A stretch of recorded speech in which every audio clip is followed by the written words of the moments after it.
I have missed talking to you guys on this more relaxed channel of mine where I can just sit down and we can chat. I've just recorded my review of K18, which, as I've said before, I'm not a big fan of this product. I feel like I wasted money, so there you go. I might actually redo my review because I don't know if I was as eloquent as I could have been. But yeah, again, all these things, overarching theme of my main channel, I cannot bullshit, I cannot lie. So I really wanted to like this product. I wanted to think it's great, but it wasn't great. Well, what I wanted was I wanted for it to repair my hair the way it's supposed to repair your hair, but it doesn't. Nothing does. And I always say there's nothing that really can actually go in and fix your hair. It doesn't even seem to smooth out the cuticle, in my humble opinion, but that's just me. It doesn't feel nice when you use it. So let's put it that way. And if an experience of a product doesn't feel nice, you're not going to want to use it again. It smells okay-ish, but anyway, K18. So I finished recording this, so go and check that one out. It will be on my main channel. My main channel is growing nicely, but it's still small. The revenue still ticking along. It's growing somewhat. So finally, though, I feel like I'm at a place where I could give some small advice on what it's like to have a channel, whether people should start a YouTube channel. So I'm building sort of that experience now, which is also nice. I was thinking, yeah, I'm finally at a place where I can talk about having a channel. Like, I feel it's somewhat successful, quote unquote, not necessarily monetarily successful. I can't live on it, but successful in that the money is regularly ticking in. So that's cool. It's like pocket money, which is great. And for most people, that would be enough. I'm still hoping to build it up. Of course, I am. I mean, I think most people would like to earn the majority of their money from YouTube if they're on the platform. It's such a lovely platform. I think out of all the social media platforms, YouTube is, in my opinion, the nicest, the friendliest. Maybe because it's long form content and you have time to get to know the creator. It's like you spend time with someone. And so I feel like on this channel in particular, it's me spending time with you. We're chatting, we're talking as girlfriends. And this morning I was talking to my partner, my boyfriend, about what it's like to be a man, because I spend a lot of time on YouTube talking about what it's like to be a woman over 40. It's a channel for women. I'm a woman. And he was saying that for men, culturally, they are obviously raised to be the breadwinner, be the provider, be the hero, be the protector. So there's a lot of pressure on them in that way, where he feels the pressure is that he can't ever make a mistake. Don't fuck up. Because if you do, like let's say in business, it's the consequences are far reaching. You could crumble your entire family. And that's a lot of pressure.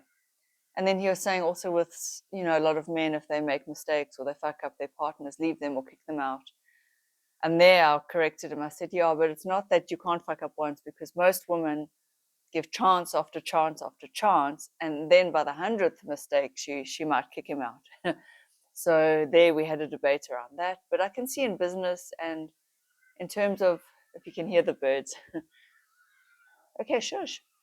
In business, there's a lot of pressure on men to be a breadwinner. And I was thinking, I don't know whether I would handle that so well. That would be a lot to carry.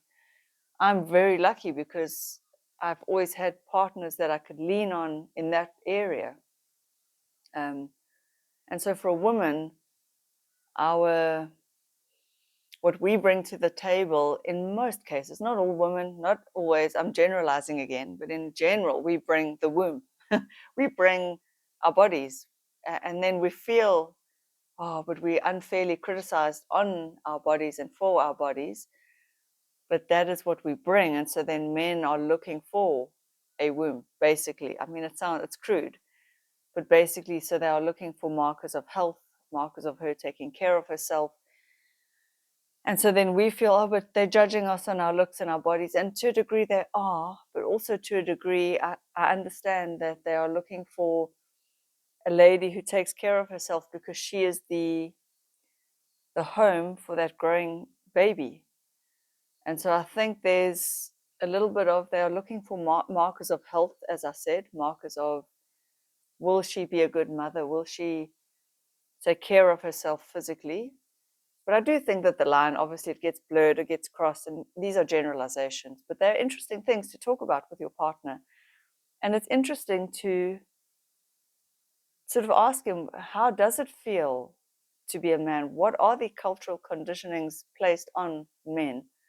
Okay, he's talking of his generation. I don't know what the upcoming generations, what are they feeling? What are they, what are their burdens? As a woman from my generation, growing up in the 80s and 90s, we weren't so much raised to be breadwinners yet. I think we were on the cusp. We were on that edge of, like, I think the younger girls in America, at least, are raised to be like, you've got to go and get your own money now because you cannot rely on a man. I think that is the messaging. I may be wrong. I don't know. If someone wants to correct me. But I still grew up in the era of, as a woman, you will be a housewife for some of your time because you are going to stay home and raise the kids. Your career is not that important unless you want to be, because now we were moving into that whole thing where women could have it all, which you can't, obviously. You can only do so much. There's only limited time and resources, and someone's got to raise the children. But I grew up like in between. So it was a bit mixed messaging, like, do you focus on being a homemaker and having children? Do you focus on getting a degree or going to study and getting a career? Like, I didn't really know. It was confusing, and I think I still am a bit confused. To be honest, I still don't know, should I be chasing money? But no, then I think, no. Raising my son is the most important job on planet Earth. And while he needs me, that is where I need to be. So I'm very clear about that, but you still get confused sometimes, like, because nowadays, with high divorce rates, with relationships seemingly being quite unstable in general, especially if you look on the internet, you would think that relationships and the institution of marriage is not doing so well. So it's scary. It's scary. For women, it's scary. We don't know whether we can rely on a partner to look after us. And I think women shouldn't. We shouldn't. We should have a backup plan. But when you are not raised to think that way, and you're not raised to chase the money and the career, you could be at a disadvantage later in life. So there are many things inherent to being a woman that is hard, and there are many things inherent to being a man that is difficult and hard. And each sex has their own burdens, and each sex has their own joys and pros that come with being a man or a woman. And I've never claimed that we need to be equal across the board. We just can't be. We never will be. It's equal humanity. It's just equal respect for what each gender brings. And then, of course, each human being can individualize and be whoever they want to be, depending on which country that they live in, of course. Some countries are a lot stricter than others.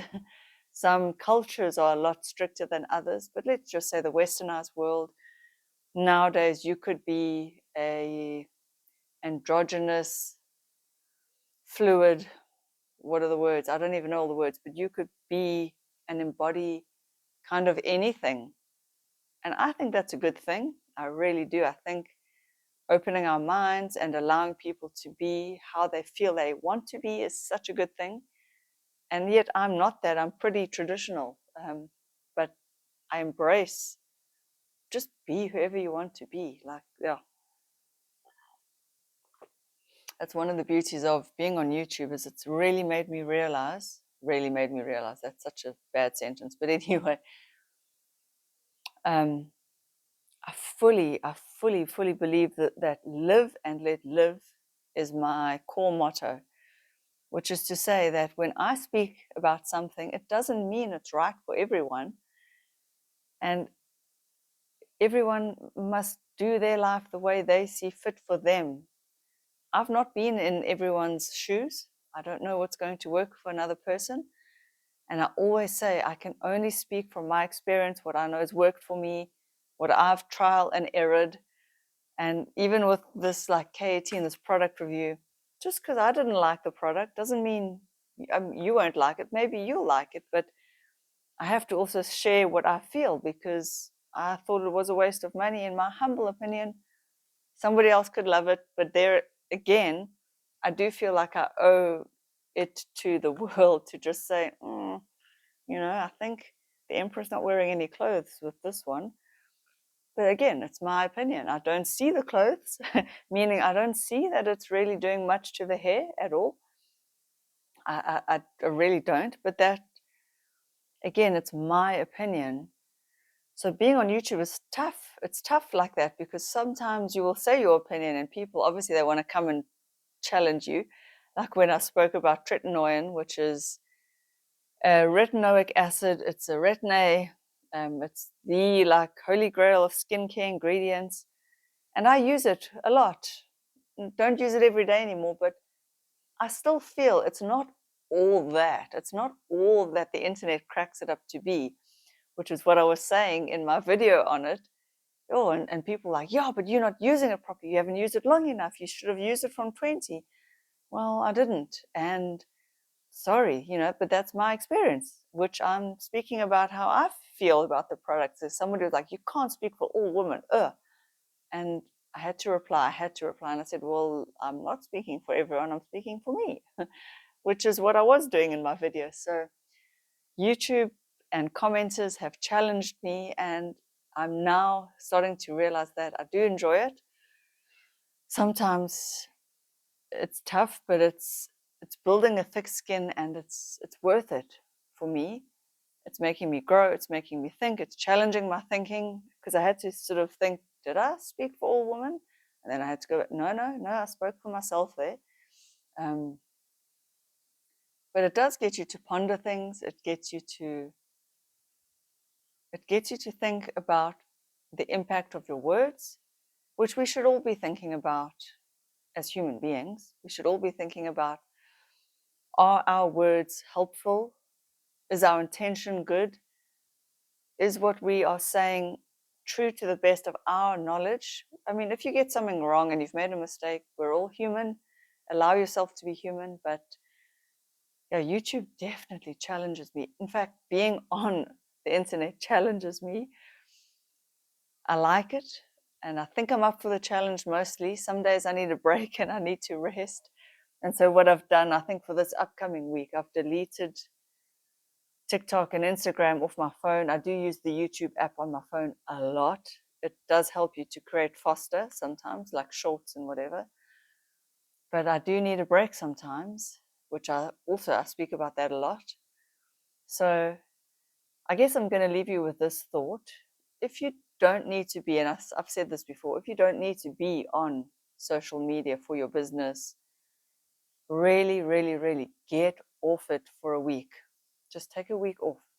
Don't watch YouTube. Don't watch TikToks. Don't go on Instagram. 1 week is not a lot of time. It's not long.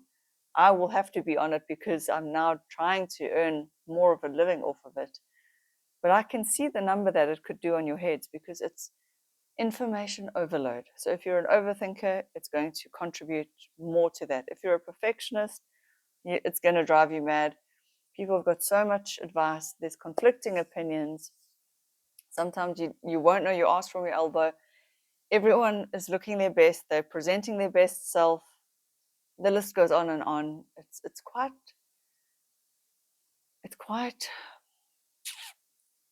it does reflect real life, but only if you choose who you watch carefully. There are many, many brilliant channels that actually can ground you and bring you back down to earth and make you feel, oh, it's okay, I'm doing okay.